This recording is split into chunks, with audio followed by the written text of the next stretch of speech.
Bienvenue dans la semaine numéro 25. 25. C'est fou, hein? Ouais. Hey, 25, c'est capoté. Donc, cette semaine, le trajet, on part de... Canmore Ouais, de Canmore. jusqu'à Edmonton. Edmonton. Donc, pour ceux qui cherchent un petit peu, on a quand même fait plusieurs gros sens, c'est-à-dire qu'on a fait Canmore, on a fait le secteur de Banff, on a refait le lac Louise. Prise 2, je l'ai encore. Ouais, toujours gelé malheureusement. Et on a traversé le parc de Jasper et on est venu visiter Jasper. Et on a visité aussi le centre-ville de Edmonton. Donc, c'était une grosse semaine. Pour ceux qui se disent, mon Dieu, on a bien fait ça vite quand même, de passer autant de temps rapidement. Tu sais, des grosses places comme ça, mais en si peu de temps.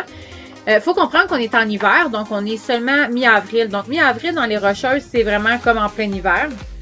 Ça commence tout juste à peine à se dégeler et à être vraiment en mode printemps. Vous voyez, on a quand même toujours nos manteaux. Ouais. C'est toujours très frais. Ouais. Ça travaille vraiment largement notre patience par rapport à la météo. Disons qu'on va avoir vécu un printemps éternel ou un retour de l'automne presque des fois aussi. Hein?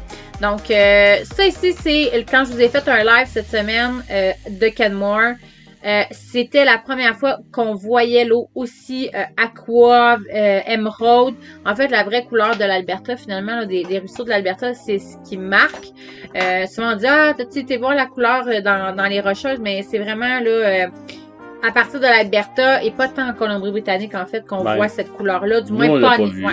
Pas encore, du moins, par rapport à ce qu'on est en hiver. On a été, ici c'est Canmore, donc c'est vraiment au creux des montagnes, c'est super beau. C'est vraiment impressionnant de rouler dans les Rocheuses. On était vraiment comme en deux chaînes, en fait, de montagnes, là. C'était vraiment impressionnant. Vous voyez ici, là, on voit la chute qui coule, mais qui a encore énormément de glace. Donc, c'est vraiment... on est vraiment en train de connaître le printemps. C'est ça, le début du printemps. Puis encore, on voit encore que l'hiver est vraiment encore bien installé. Il y a encore des risques d'avalanche. Tout ça pour dire que on a fait tous ces secteurs-là rapidement. En fait, la traversée entre Canmore et Jasper rapidement parce que, justement, on avait une tempête qui s'annonçait. Qui nous poussait aux fesses. Oui, qui nous poussait aux fesses. Et c'est sûr qu'on n'est pas des gens qui cherchent nécessairement les lieux très, très touristiques, c'est-à-dire où on peut faire du petit shopping, puis des cafés et tout ça. Donc, c'est vraiment, pour nous, en fait, ces secteurs-là auraient été super pour aller faire la randonnée, aller explorer les montagnes, la nature, les ours et tout ça. La petite rivière que vous venez de voir en arrière, c'est là où on a vu un ours au loin en tête d'épingle. C'est une petite tête d'épingle, mais ma souche... C'est une crotte de mouche dans des lunettes. Ouais, c'était vraiment tout petit, mais la souche d'arbre noir qui se promène dans la rivière, on a bien compris que ce n'était pas ça et que c'était un ours qui se promenait. Donc là, on est plus dans le secteur de Banff. On a quand même pris le temps d'aller visiter tous les attraits, même des fois quand ils sont fermés, pour voir est-ce que c'est quelque chose qu'on aimerait revoir si on retourne d'été. Comme je vous dis, c'est pas vraiment pour nous, on n'est pas vraiment porté à visiter. Dans le fond, tu sais, le petit café, la petite boutique avec une famille de 4 enfants, c'est pas vraiment, tu sais, regardez ça, c'est la rue principale. C'est là où, en fait, il y avait le plus de touristes aussi quand on est allé, qu'il y avait le plus de gens. Ah, ben oui. Donc, c'est cute, ça a des apparences un peu qui ressemblent à un peu Tremblant, pour ceux qui restent au Québec, qui ont un peu cette image-là en tête, là, qui comprennent un peu la comparaison. Bref, c'est ça. On avait un beau 10 à 15 cm de neige qui était là, qui s'en venait. Donc, on s'est dépêché. On est retourné aussi sur notre chemin. On est retourné au lac Louise parce qu'on avait grand espoir. Et malheureusement, prise 2, il était toujours gelé. Donc, on a vraiment... Pas gelé, bien gelé. Oui, bien gelé. Donc, on a vraiment décidé de poursuivre notre chemin et de ne pas tant s'attarder dans ce secteur-là. Mais on a quand même pris des images pour vous montrer à quel point il y avait de la neige, là. C'est vraiment impressionnant. C'est ça, c'est des rocheuses, c'est vraiment différent, je pense, de ce qu'on peut voir au Québec, même quand il y en a beaucoup. Fait que là, on s'est dit, bon ben, go, on le fait. On a embarqué sur la promenade des glaciers pour traverser jusqu'à Jasper. On est parti, il était tard, là. 5h, 5h30. Vraiment en fin d'après-midi, on s'est regardés toutes les deux, on a dit, bon, OK, dans notre tête à nous, on allait arrêter au lac Louise, donc ça prenait tout le reste de la journée, tout ça, parce qu'on aurait vu l'eau. Bon, quand on a vu que c'était pas ça, on a fait, OK, qu'est-ce qu'on fait, tout ça. Et on s'est regardés tous les deux. Et quand on vous dit qu'on a des bulles au cerveau et qu'on sait vraiment pas notre itinéraire, ben moi, par exemple, à cette seconde-là, on s'est regardé, on a fait comme, OK, go, on le fait, OK, go, on le fait. Fait qu'on s'est tapé dans la main, puis let's go. Et on a traversé le parc national de Jasper. Des avalanches, là, bord à gauche. Ouais, c'était vraiment impressionnant. On les voyait vraiment qui avaient, comme dans le fond, traversé la rue, puis qui avaient nettoyé avec la charrue. Tu sais, on roule, puis on les voit, les pancartes, là, sur le bord de la route. On les voit là, risque d'avalanche, et sachant aussi qu'il y avait de la neige qui s'en venait, on n'était pas porté à nécessairement se mettre dans le trou, parce que le parc de Jasper, il y a quand même des très bonnes montées. Là, on est monté à quelle altitude, là? 2200 mètres. Ah, des fois 2008, il n'y en avait pas non. Une? Non. Nous, on était à 2002, puis la montagne côté était à 2008, c'est ça? Ouais. Donc, tu sais, on est quand même vraiment dans les up and down, donc voilà. Sinon, pour quand on est arrivé, en fait, là, on a traversé vraiment au complet. On est parti de Canmore le matin, on a exploré, et on s'est rendu jusqu'à l'autre côté de Jasper, dans le fond, sur la route 16. Le lendemain, ben en fait, on a confirmé que c'était la bonne affaire à faire parce que le lendemain matin, au réveil... Un beau petit 10 cm de neige. Ouais, il neigeait full, puis il a neigé full toute la journée, donc on est resté stationné, c'était la journée pour se reposer vraiment dans la maison. Mais par exemple, le lendemain de la tempête, ben voilà, on repart à l'expédition. Puis à Jasper, il y avait même pas de neige là en bas. Fait que c'était vraiment spécial. Ouais. Mais on était content d'avoir pris la décision d'avoir traversé au complet pour pas avoir cette neige-là non plus dans les montagnes. Donc le lendemain, on part à l'expédition, on arrête on s'était dit qu'on allait faire comme toutes les barres d'eau en fait. Et oh mon Dieu que c'était juste incroyable. L'eau elle est tellement claire. Quand tu peux trouver tes truites avant de lancer ta ligne. Ah, c'était débile. C'était vraiment débile. Et en dehors de ça, c'est vraiment... C'est étrange parce que c'est comme pas du sable dans le fond. C'est pas des roches. C'est comme de la... De la glace. C'est comme de la... Ouais, mais c'est pas de la glace parce que quand on lançait des roches, ça faisait comme un gros nuage de poussière. En tout cas, bref. Ouais, mais on perdait la roche après. Ouais, c'est ça. On perdait la roche dedans. En tout cas, bref. Mais la couleur était juste incroyable. On est allé voir aussi un canyon. Encore là, c'est spécial parce qu'on est dans la version quand même hiver. Donc, c'était tout glacé, toutes les couches de glace avec l'eau qui coulait par-dessus. C'était vraiment super beau. Le parc de Jasper, pour nous, aurait été clairement un endroit où voir plusieurs wapitis. C'est un zoo. C'était débile, c'était vraiment hallucinant. Regardez, ça aussi, c'est à Jasper, juste un petit peu plus haut que le village. Puis le lac est encore gelé, de la neige. Ouais, mais dans le fond, on a constaté, c'est ça. Tu sais, comme je vous disais tantôt, c'est vraiment pour nous le fait qu'on ne soit pas nécessairement petite boutique, le café, le ci, le ça, dans la rue principale. Ben c'est sûr que là, pour l'instant, les trails sont fermés parce qu'il y a des risques d'avalanche. Donc, c'est sûr, ça limitait les nombres de choses à voir pour nous. Le parc des glaciers ne sera pas ouvert avant mi-mai, fin mai, dû au danger, dans le fond. Ouais. Donc, c'est sûr que pour là, on a fait plus un survol.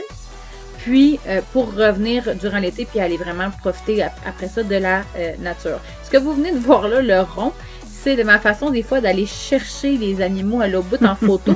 Donc, on est rendu qu'on prend des photos à travers les jumelles, mais c'est juste drôle parce que, en fait, on trouvait ça bien comique. J'étais un petit peu craquée là, de voir. Voilà, donc ça, c'est ma photo qui a été prise par les jumelles, mais quand même, ça vous donne un bon aperçu. C'est pas si mal. Comme quand je vous dis qu'il y a beaucoup de wapitis, on les a vus traverser la rivière. Il y a vraiment quelque chose de vraiment très noble et le fun et agréable de voir les animaux dans leur milieu naturel à eux. Tu sais, ils sont là, ils sont protégés, ils sont vraiment dans leur maison. On n'a pas payé un zoo, là. Ils sont vraiment... Ils se promènent librement, donc c'est vraiment le fun de les voir. Puis on est encore super excités de les voir comme si c'était le premier qu'on voyait. Puis pourtant, on est rendu à quand même plusieurs petites bêtes. Ouais. Tu sais, quand on vous dit qu'on paye pas pour les campings pis tout, ouais. On s'est trouvé un rest area un petit peu en dehors de la ville. Mais la vue était magnifique. Puis en plus, à cet endroit-là, on a rencontré 2 personnes vraiment fantastiques qu'on a eu la chance d'échanger.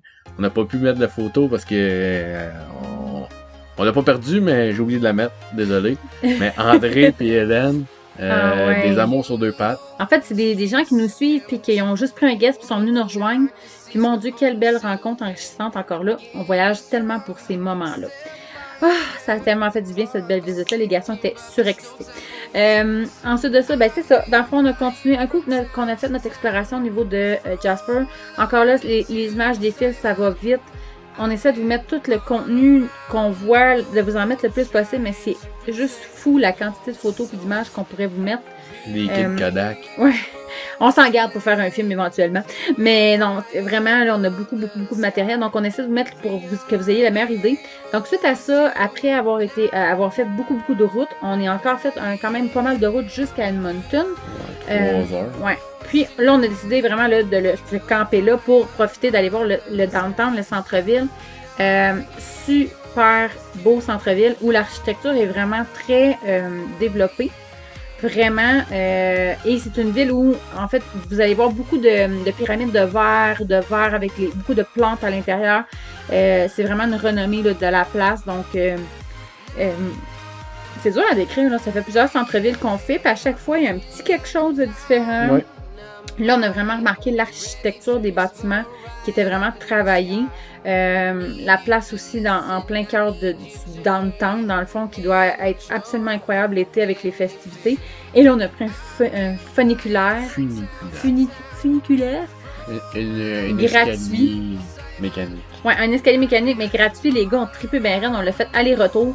Tu sais, c'est des petites activités, bon, agréables, le fun. Puis quand on vous dit qu'on paye pas, on est toujours rendu à 175 jours où on n'a pas pris de camping, où on n'a pas payé pour dormir. Donc, ça fait partie de nos valeurs. Et là, la bonne nouvelle, ben, c'est que tout est fermé présentement en Alberta. Donc, tout musée confondu, toute activité, en fait, sont très conséquents. Par exemple, ici, là, c'est vraiment tout est fermé. Fait que ça nous a permis d'économiser beaucoup. Ouais. Et à Edmonton, on a rencontré 2 autres personnes aussi.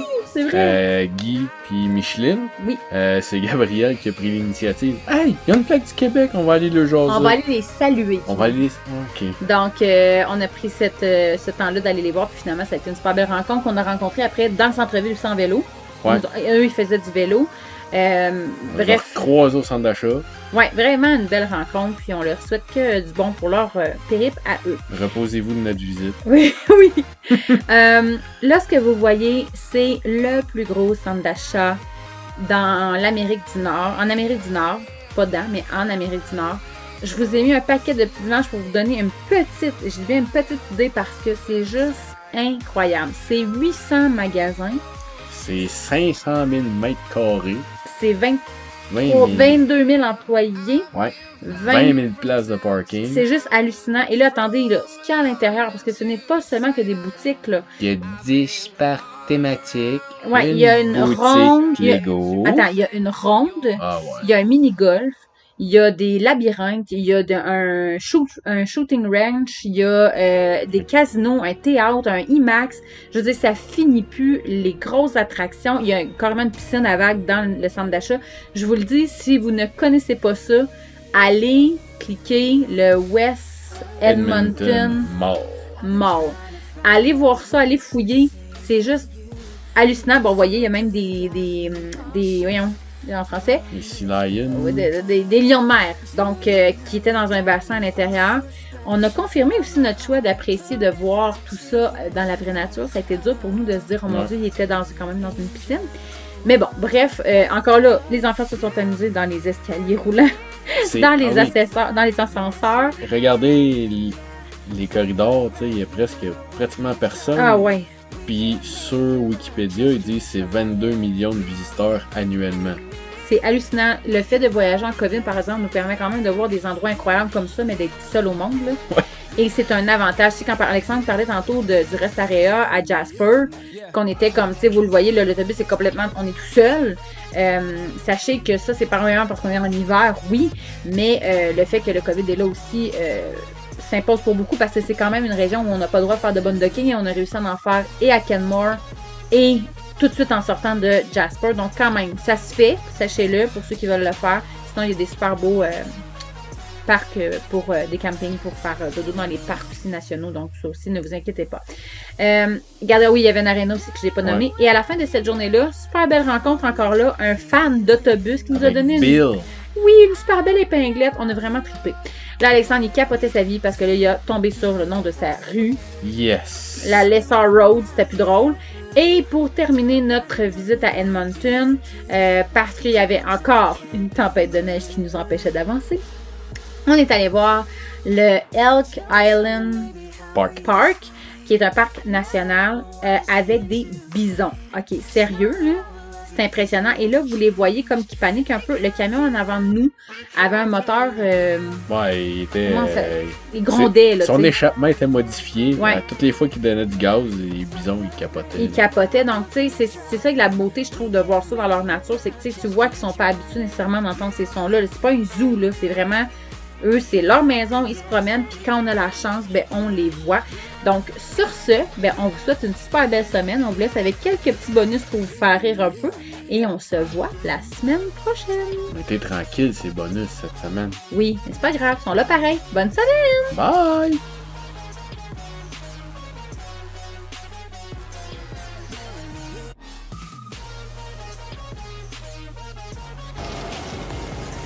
Comment se débarrasser de ses enfants? Les envoyer dans l'ascenseur du centre d'achat. Bye!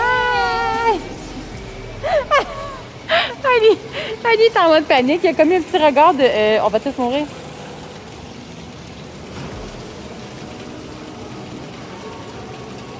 Là, faut pas qu'il débarque, là. Il débarque pas. On remonte? Non! Ils vont changer d'ascenseur, les petits Chris. Ah! Avec la bulle. Je sais pas si Dom il va me voir. Non, il m'a pas vu.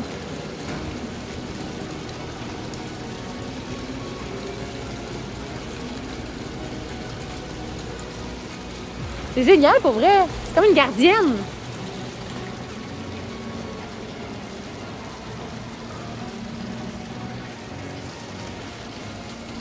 C'est fantastique pour vrai.